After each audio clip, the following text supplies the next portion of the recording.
Дараагийн мэдээ хүргэе. За Монгол улсын ерөнхийлөгчийн зарилгаар хөвсгөл нуур төрийн тахилгатай болсон байна. За энэ хүрээнд 6 дугаар сарын 22-ны өдрөөс эхлэн хөвсгөл нуурыг цэвэрлэх томоохон ажлыг эхлүүлэхээр болжээ.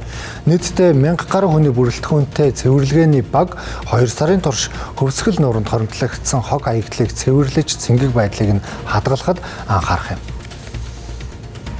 За ерөнхийлөгчийн захирамжийн дагуу энэ жилээс эхлэн хөвсгөл нуурыг дархан цааз нуураар бүртгэж төр тусгайлан хамгаалтанд авч байгаа бөгөөд нуурыг дахих ёслолын үйл ажиллагааг ирэх 8 дугаар сард зохион байгуулахар болжээ. Энэ хүрээнд хөвсгөл далайг цэвэрлэх ажлыг 6 дугаар сарын 22-ноос 8 дугаар сарын 13-ны өдрийг хүртэл явуулах юм байна. Хөвсгөл нуурыг хамгаалах засгийн газрын тогтоол гаргаж 2022 оноос хөвсгөл нуурыг цэвэрлэх шат дараатай ажлуудыг хийсэн. Товчж хэлэх юм бол 50 тонн бензин шатгуун, тослох материалыг хөвсгөл нуураас гаргаж авч хөвсгөл нуурын цэнгийг усанд үзүүлэх хор хөнөөллийг талсан сэргийлсэн.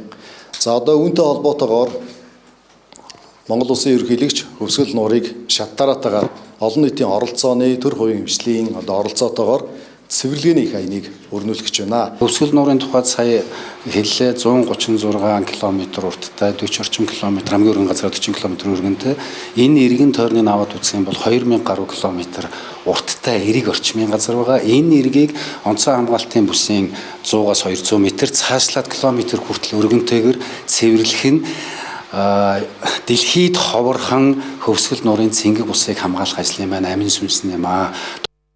За нуурыг цэвэрлэж дууссаны дараа хөвсгөл нуурыг тайлах ёслол болох юм. За мөн нуурыг улсын тусгай хамгаалтанд авснаар эрэг орчмоор үйл ажиллагаа явуулж байгаа жуучны баазуудад ямар шаардлага тавигдах хийгээд газар эзэмших ашиглах тусгай зөвшөөрлүүдэд өөрчлөлт орох эсэх асуудлуудыг хилцүүлэг зохион байгуулж шийдвэрлэнэ гэлээ. Тэгэхээр төр хамгаалтанд авч байгаа учраас энэ эрдэм шинжилгээний хурлаар хамгийн түрүүнд яригдах зүйл бол энэ бохирын асуудал яригдах баг. Тэгэхээр энэ бохироо яаж нэгдсэн байдлаар стандартын шаардлага хангуулах вэ?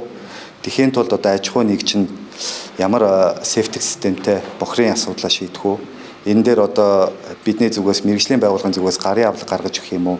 Яах юм гэдгээ энчээ ярьж хагаад за ерөнхийдөө энэ эрдэм шинжилгээний хурлын энэ тахилгын гол зорилго бол ийшэл чиглэж байгаа.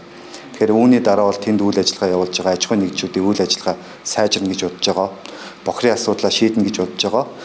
За хөвсгөл нуур болон эгийн голыг тойрсон нийтдээ 800 гаруй км газрыг цэвэрлэхээр төлөвлөжээ. Иймээс ч иргэд аж ахуйн нэгжүүд ч энэхүү цэвэрлэгээнд идэвхтэй оролцож байгалыг нэмж бохирдуулахгүй байхыг уриалсан байна.